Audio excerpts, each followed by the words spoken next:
مساكم الله بالخير والنعيم. هذه القصيدة جواب على الشاعر محمد بن الذيب. بصراحة أنا كنت من أشد المعجبين بقصائده، ولكن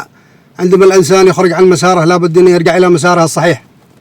اليمن من شافعيها الزيدي، يا أهل اليمن من شافعيها الزيدي، قبل يشيب الورع ويبيض الديك الطيش،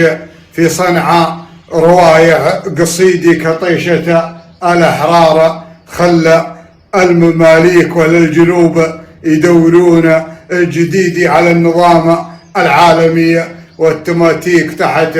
قيادة عيدروس الزبيدي يحمل لواء التضحية هاني بريك. وقلت رويدي ابن الذيب سيرها رويدي، لا ترفع الدوشة وتفضح مباديك، قدامك الأحقاف عرش المجيدي، وقوم تبع من زهمته يوطيك، وحفادي حمير حصن شامخ بعيدي، وعرش له بلقيس عالي المداميك، وذو يزن قحطان ماضي التليدي، لليوم لازلنا من الغرب نحميك. احنا الذي من قال بأس الشديدي، واحنا الذي للقدس من قال لبيك، واحنا الذي قمنا بوجه اليهودي، واحنا الذي لا عقت قمنا نقديك، وسال علينا البحر وارض الحديدي، والبحر الأحمر يوم ظل البوازيك، يوم العرب هانوا وتضاعف رصيدي، بقوة المعبود يا قدس نفديك، شاع المسير فوق أرض الصعيدي، حتى سماع عمان كامل مضويك، كل العرب شافوا وشاف السعودي، والكل هلل قعر ربي يقويك،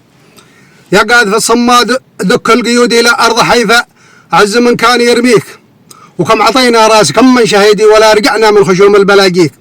لو تحرق الدنيا ويقطع وريدي، ما بنساهم شبر أو وجه نعطيك، احنا اصطفانا الله ما احنا عبيدي، وحرار ثم حرار ما احنا صعاليك، ولا تجاهل يا محمد وعيدي، وقل لنا يا الذيب وش كان ماضيك، لا شك عاد القيد واضح بليدي، من السجل الثاني مكبل اياديك، واليوم راسك شاب لكن بليدي، غبون من ربا وخاب التواليك، ليت رفع صوتك بضرب الوفود، نهارة ياهو وتجاوز اراضيك، وظلت النيران وانتو شرودي، ولا سمعنا صوت خفت البعاكيك، اليوم تشقب شعب حامي الحدودي، شعب اليمن كلاو للحرب تكتيك، يا شعب مهما كنت سني وزيدي، احذر عدوك ما يصونك سوى خيك، مهما يقول الذيب بهش الخدودي، خله يقول ربي عسى الله يخزيك،